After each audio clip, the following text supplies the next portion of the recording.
tayo manalangin.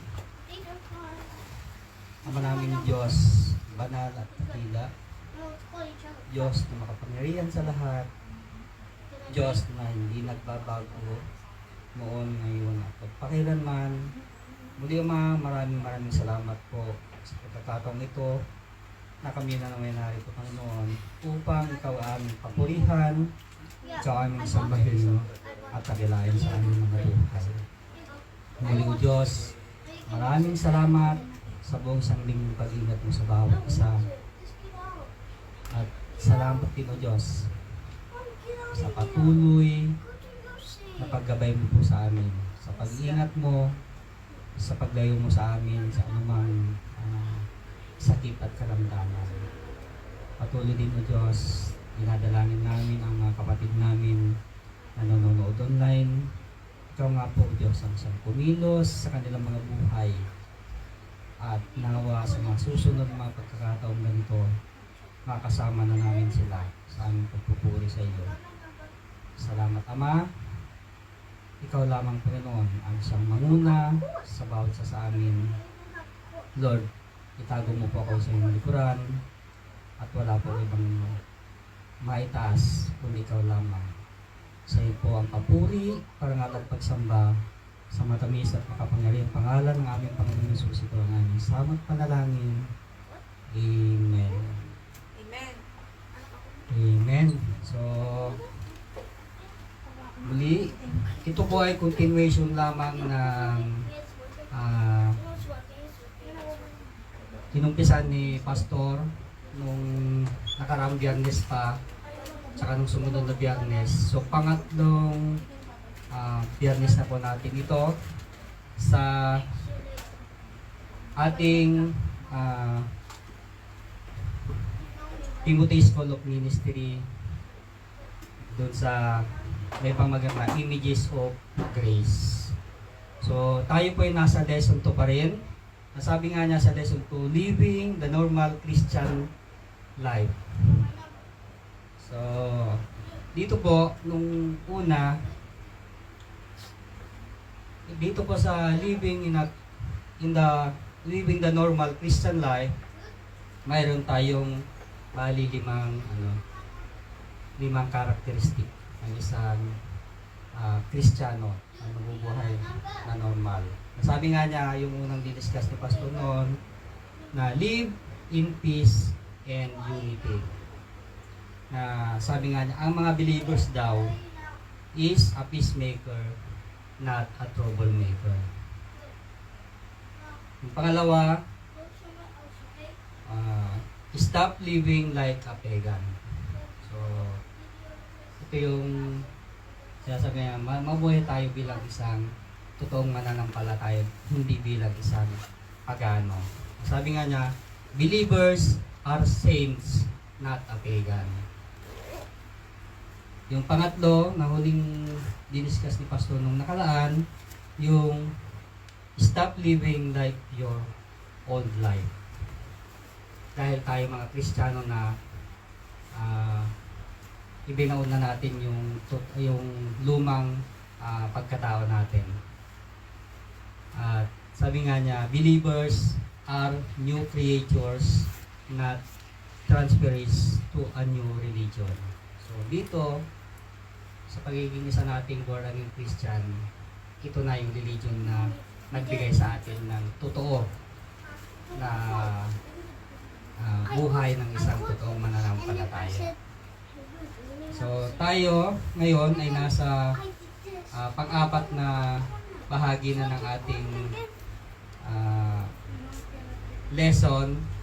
Ito yung live in love. Dito na po tayo ngayon mag-umpisa. Na sabi nga niya sa Ephesians 5 verse 1 and 2, therefore, be imitators of God as beloved children and walk in love as Christ loved us and gave Himself up for us, a fragrant offering and sacrifice to God. So, sinasabi niya dito na kung paano tayo minahal ng ating Panginoong Diyos ng buong buo, na yun nga, inialay niyang kanyang kaisa-isang anak para sa atin. Yun daw ang dapat nating gayahin. Sabi nga niya, therefore be imitators of God. So, di ba marami nga yung mga produkto minsan ng US ginagaya ng China.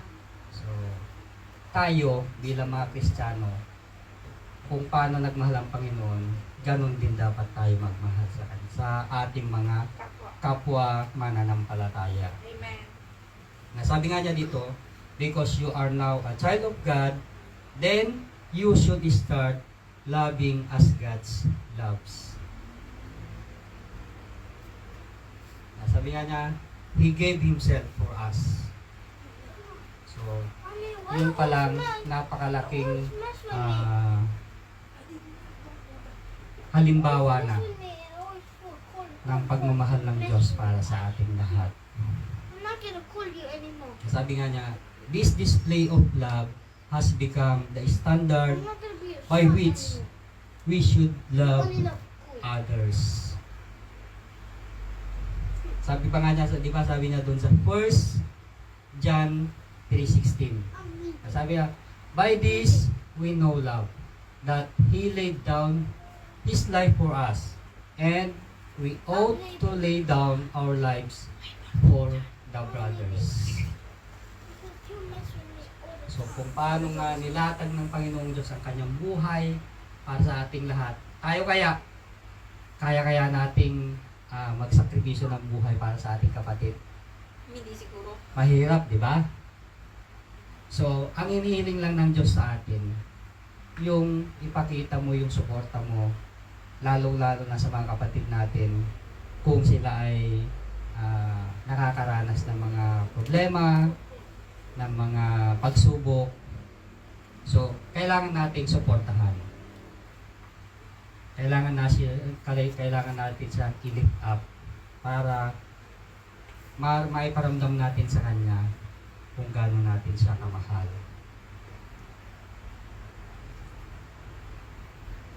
Sabi nga, the loving others is our unpaid and relentless indebtedness. So, dito, makikita natin sa Romans 3:8-10. Owe no one anything except to love each other. For the one who loves another has fulfilled the law. Di ba yung pangalawa sa utos ng ating Panginoon is love your neighbor as you love yourself. This is the second commandments na wala nang iba pa. Kaya, yun nga, para ma-fulfill natin yung commandments ng Panginoon na yun, kailangan din nating ipakita at paramdam sa ating mga kapatid yung pagmamahal na nararapat din natin ibigay para sa kanila. Sa Hebreo 13:1. Let brotherly love continue. So wala talagang ibang gustong ipahayag sa atin ng Panginoon. Wala siyang ibang gusto na makita niya sa atin kundi yung pagmamahal sa ating mga kapatiran, sa ating mga kapatid. Sabi niya nga, marami yung, di ba, may yung pinaka kabaliktaran ng pagmamahal yung last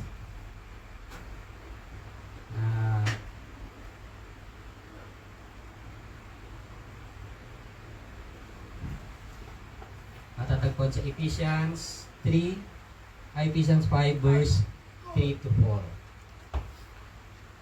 Ito yung kabaliktaran ng pagmamahal. But sexually immorality and all impurity, or covetousness must not even be named among you as a proper among saints. So, sa atin bilang isang mananampalataya, sinasabi nga niya dito na hindi tayo nabibilang sa mga ganyang bagay.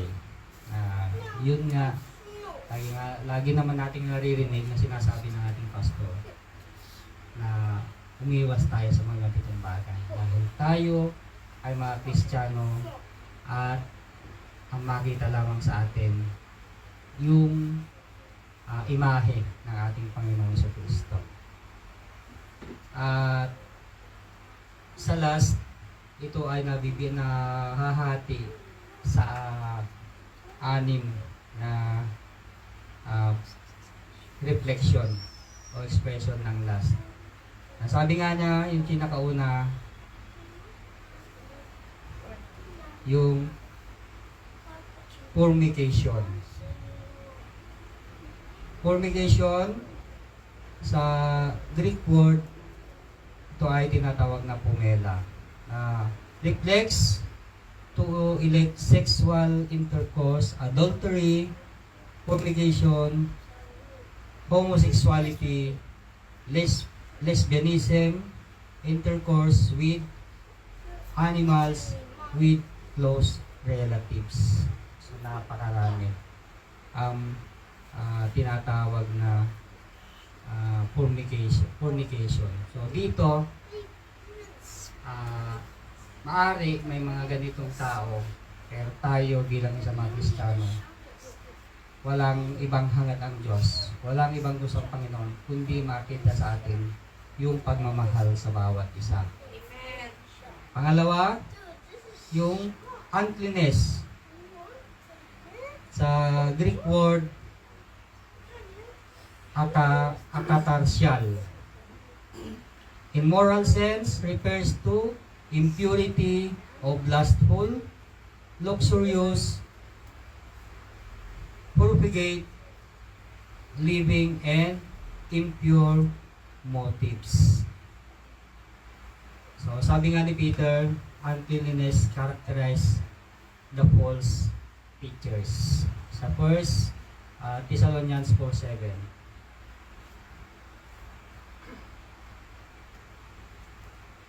For God has not called us for impurity, but in holiness.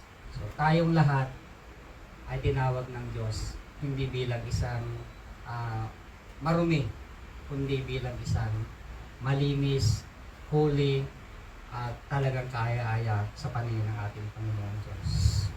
So, ariin natin at piliin natin na maging mabuti tayo sa harapan ng ating Panginoon Diyos.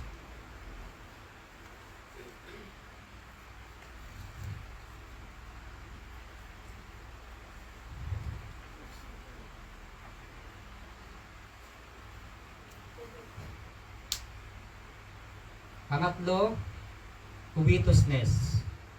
In Greek word, pleionesia. Refers to instant desire to possess something or someone that belongs to another person. So ito, makikita sa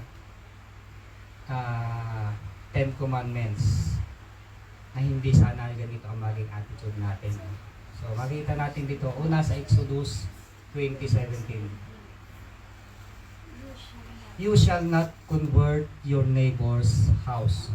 You shall not covet your neighbor's wife, or his male servant, or his female servant, or his ox, or his donkey, or anything that is your neighbor's. So dito,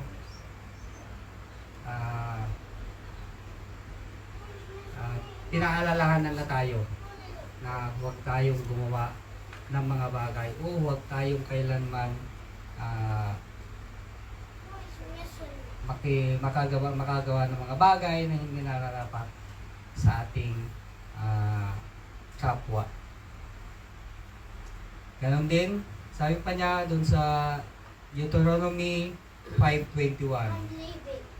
You shall not covet your neighbor's house. You shall not covet your neighbor's wife. So, dito, paulit-ulit lang yung sinasabi. Paulit-ulit tayong pinaalalahanan na kailanman hindi tayo gumawa ng mga bagay na hindi naayon sa kagustuhan ng ating Panginoon Diyos. Ganon din sa Joshua 7:21.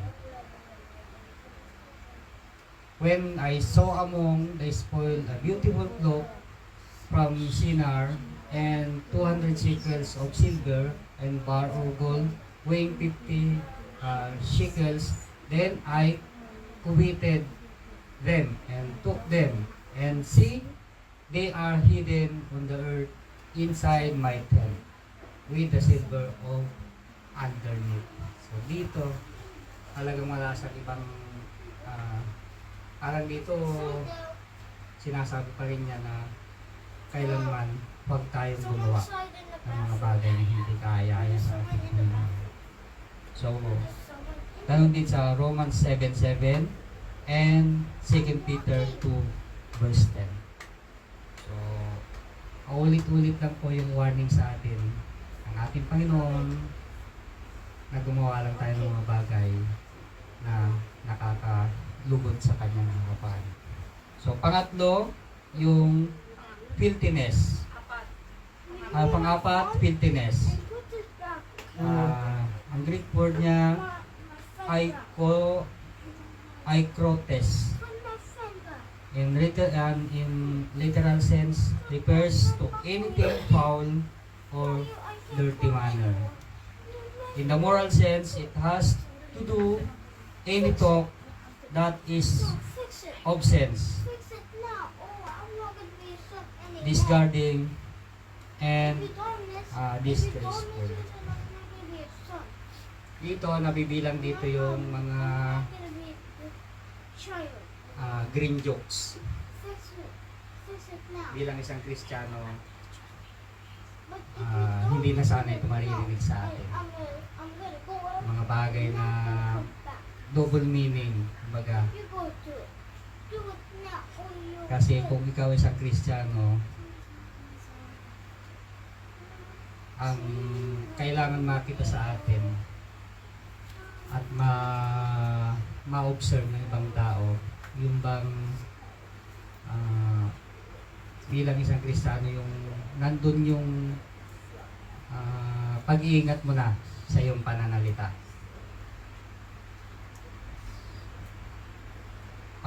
Pang-lima, foolish talking. Dito,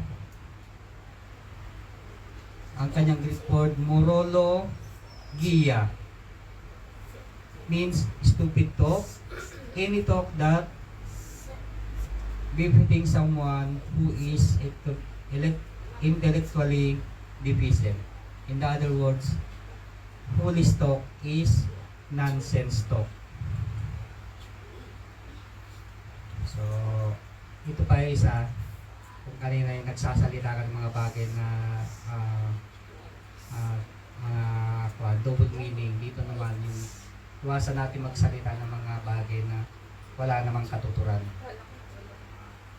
Tayo bilang isang Kristiyano, pag nagsalita tayo, lalo na sa, maski sa hindi mananampalataya, makikita na pwedeng imbis na mga bagay na walang kwenta pag-usapan, ano kaya kung ano mo siya sa tungkol sa gospel, para doon pa lang makita na kakaiba ka sa lahat. So, the last one,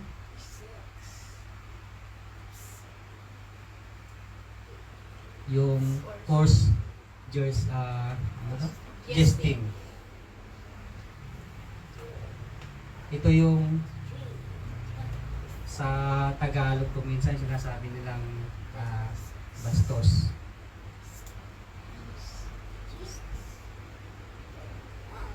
Sabi nga niya dito, refers to talk that is determined and pointed. It carries the idea of quickly turning someone that is said or done, no matter how innocent, into that which offends or suggestive. This kind of talk comes only from those whose hearts and minds are preoccupied with moral filthiness. So, sabi nga niya, ang believers daw ay lovers, not pervert. So, dapat kakitaan tayo ng mga bagay na sasabihin ng iba sa'yo, ay, iba siya, mapagmahal siya, mapagkalinga siya. Wala siyang ibang iniisip, kundi para sa kapakanan at kaligtasan ng kanyang kapwa. Yun daw yung buhay ng isang Kristiyano na nabubuhay sa pagmamahal. So, panghuli, live carefully. Ephesians 5:15-20.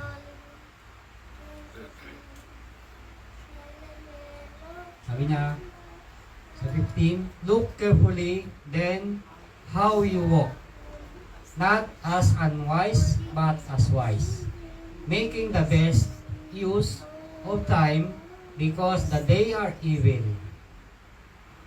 Therefore, do not be foolish, but understand what the will of the Lord is, and do not get drunk with wine, for that is debauchery, but be filled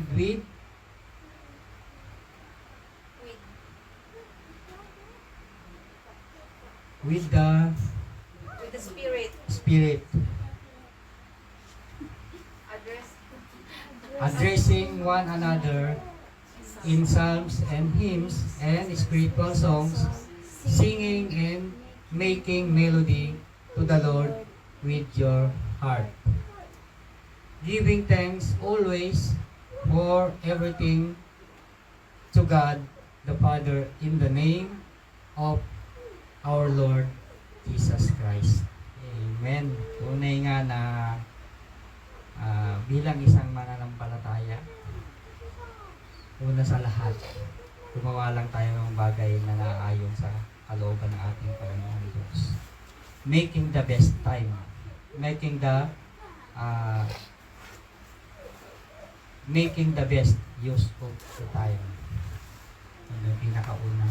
So, sa atin, bilang isang mananampalataya, gamitin daw natin ang ating oras sa mas mahalagang bagay, sa mas makabuluhang bagay. Kagaya nga nung nauna ng na-discuss natin, huwag yung mga bagay na lang pagsayangan natin ng oras. Kung maaari, hanggat maaari, sa mga oras na bakante tayo o kung ano man yung mga oras na wala tayong ginagawa,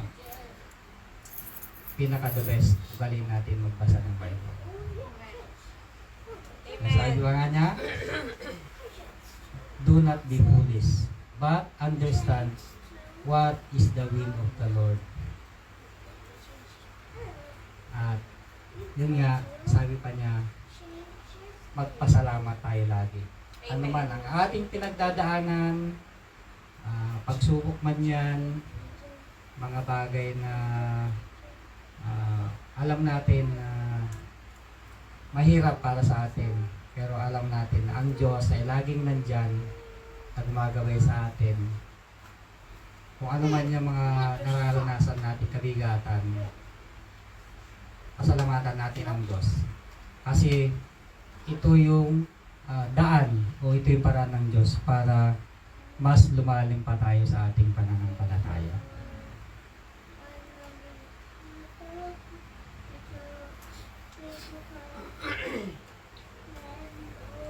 Dahil sabi nga niya, kung tayo daw ay magiging careless. We might live as troublemakers instead of peacemakers. As a pagan instead of saints. As transferees to the new religion instead of new creatures. And as a pervert instead of lovers. So ito daw yung magiging outcome natin kung hindi tayo magiging maingat sa ating pang-araw-araw na buhay. Na yung mga nauna, yun daw magiging outcome natin kung yun nga, hindi tayo magiging maingat.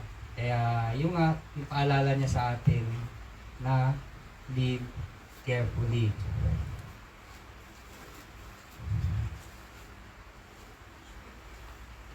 In other words, carefulness is needed because the life that we would like to live contradict our natural tendencies and what we're used to.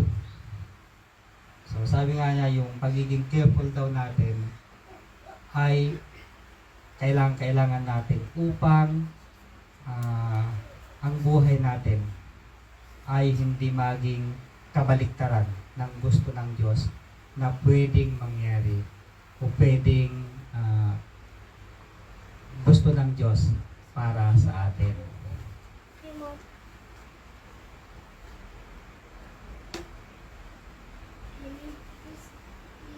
Dahil sabi niya, kung ano daw yung makikita sa atin, yun yung nagre-reflect.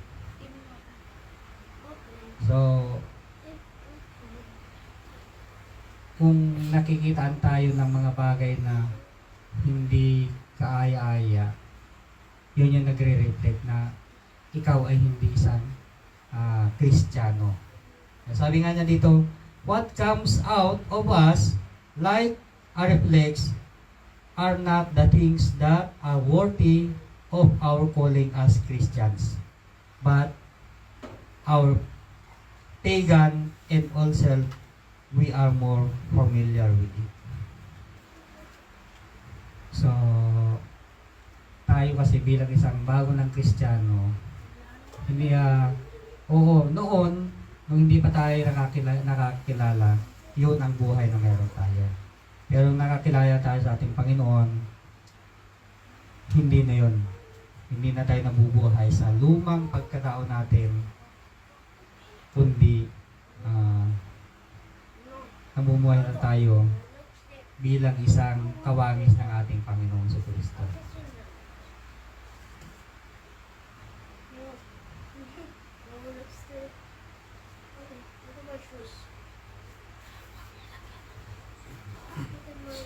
Dahil pa niya, mayroon din siyang warning sa atin nito na matatagpuan sa James 4 verse 13 to 16.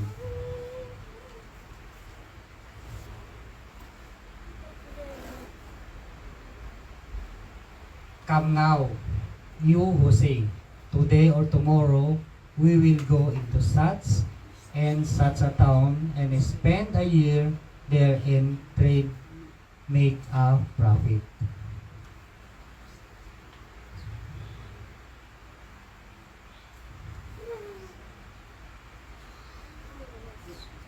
Yet, you do not know what tomorrow will bring. What is your life? For you are a mist that appears for the little time and then vanishes. Instead, you ought to say, if the Lord's will, we will live and do this as that. As it is, you boast in your own arrogance. All such boasting is evil. So, sabi nga niya dito na parang, bukas,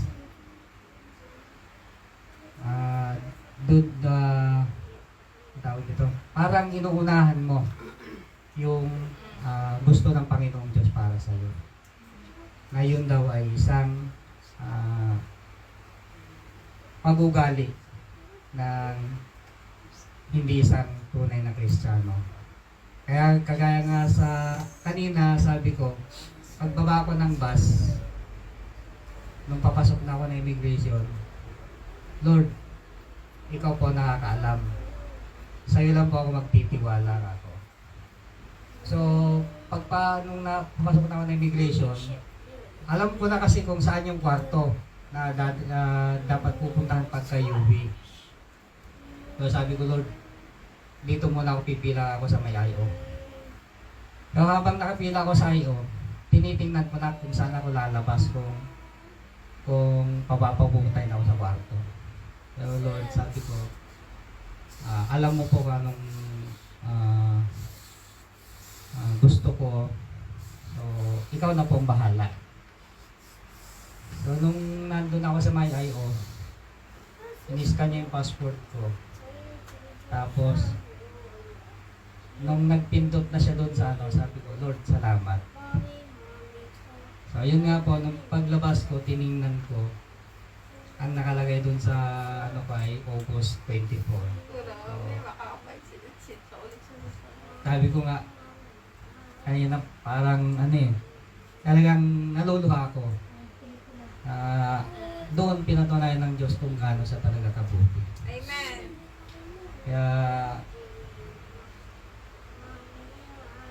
huwag tayong magtiwala sa sarili nating kakayanan, hindi lahat. Kung ano mayroon tayo, unang-una sa lahat, ipagkatiwala natin sa Panginoon. Ano pinagdadaanan natin, ano mang problema, sabi nga niya, ang Diyos lamang ang siyang nakakaalam kung ano ang mas mabuti para sa atin. So, ano daw ang God's will and how would we know it? Very generally, we could say that everything that happens in this world is God's will. This is because our God is a sovereign God. But our passage is not referring to the sovereignty of God, but to the precepts of God, principle of life that are pleasing to God. So, these principles are implying in the Bible. That's why, if we really want to live carefully, we need to commit ourselves to a regular study of the Bible. And to always pray and talk to God. Yun daw yung mas pinakamaganda at dapat nating gawin bilang isang mananampalataya, yung yung sa ating personal na buhay, napakahalaga nung mayroon kang devotion sa iyong pang-araw, daily life. Mayroon kang daily devotion, nandun lagi yung prayer, pagiging prayerful natin, at yung palagian nating pagbasa ng Bible. Ako minsan maski ako nakakaligtaan ko. So, yun, napakahalaga sa lahat para patuloy nating maranasan yung presensya ng ating Panginoon at mamuhay nga tayo ng may pag-iingat na yun yung pinakahuling paalala niya sa atin sa ating lesson 2 na. Sabi nga niya, living the normal Christian life. Pinakahuli. At yun na nga yung dito na nagtatapos yung ating lesson 2 na live carefully. So, ito po yung lahat ng paalala sa atin bilang isang normal Christian. We live in peace and unity. Stop living like a pagan. Stop living like your old life. stop, live in love, and live carefully. So, tunay nga na yung counterfeit ng love, ano yan, itsapero na natin yung mga yung bagay na yan. Dahil hindi yan makakatulong at hindi yan yung mga bagay na gustong makita ng Panginoong Diyos para sa atin. So tayong lahat bilang isang Kristiyano, sabi nga niya, tayo yung magiging ilaw at asin ng sanlibutan ito. So, yun dapat ang makita sa atin na buhay ng isang normal na Kristiyano. So muli po, dito naman nagtatapos yung ating lesson 2. So muli isang mapagpalang gawin po sa ating lahat. So tayo po manalangin. Dakilang Diyos, maraming salamat po. Panginoon, sa muli natapos na naming pag-aaral ng mga salita. Salamat po Diyos sa mga paalala mo po sa amin bilang isang normal na Kristiyano. Mabuhay kami Panginoon ng may kapayapaan at pagkakaisa. Mabuhay kami ng hindi katulad ng isang pagano. At mabuhay kami hindi sa aming lumang pagkatao at patuloy kami mabuhay Ama sa iyong pagmamahal. At mabuhay din kami Panginoon ng may pag-iingat dahil nga po Diyos sa mundong ito marami ang magiging halapan namin. Marami ang mga bagay na gustong pabagsakin ang buhay ng isang Kristiyano. Kaya Ama, patuloy o Diyos, sa iyo namin pinagkakatiwala ang buhay namin ito Panginoon. Patuloy mo po kaming samahan sa bawat araw ng aming mga buhay. Patuloy Ama, ikaw lamang o Diyos ang siyang makita at madakila sa lahat o Diyos ng aming mga ginagawa. Salamat Ama sa mga paalala mong ito. Patuloy ka nga pong maghari sa buhay ng bawat isa, sa buhay ng mga anak mo, maging o Diyos sa mga hindi ka pa nakakilala sa iyo. Dalangin namin Ama, maging instrumento kami upang ang mga hindi pa nakakilala sa iyo ay aming mabahaginan ng iyong mga pagpapala, ng iyong mga salita upang mo Diyos maranasan din nila ang lahat ng mga bagay na nararanasan namin. Patuloy din Ama, dalangin namin sa aming pansamanalang pag-iwahiwalay. Ingatan at gabayan mo po kami Panginoon at sa aming pamamahinga Panginoon sa gabi ito.